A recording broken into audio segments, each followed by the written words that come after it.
Welcome to the Song People Buzzcast with your host, Bruce. Soul music has what is probably one of the most distinctive of all popular music's vocal styles. Rooted in African American and gospel music, soul emphasizes range and power on the part of the vocalist, a tight instrumental section where sloppiness is not tolerated in the least, and oftentimes a sort of call and response dynamic between singer and instrumentation. Much of this has to do with the church roots. Gospel music expresses a connection with the transcendental through the exaltations of the singer. Oftentimes, the lead singer will engage in a call and response with the choir, and frequently the audience as well. This translates into two important features of soul music. One, the music itself often features the singer vocally interacting with the band, and two, the music very often deeply involves the audience in its message as well as its rhythm. Aretha Franklin's voice, in many ways, is one example of the soul aesthetic. Incredibly powerful, capable of a range that can intimidate most pianos, and possessed of a passion that infuses whatever song she's singing with its own life.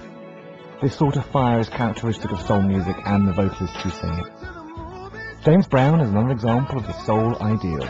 The legendary skill of his band combined with the exuberant, powerful quality of his voice created an infectious, all-encompassing sonic experience that forced anyone within earshot not only to listen, but to live.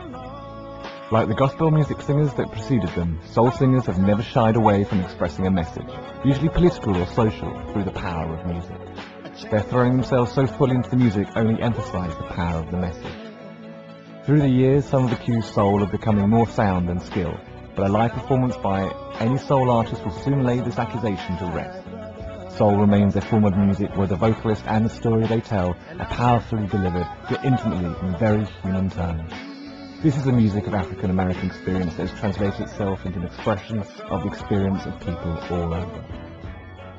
UK-based singer Seal will be releasing an album aptly titled Soul on November 11th, 2008. The album will contain 11 classic soul tracks delivered in Seal's inimitable style, while remaining true to the spirit of the original performers. There are audio and video samples available on his website, seal.com. Thanks for listening.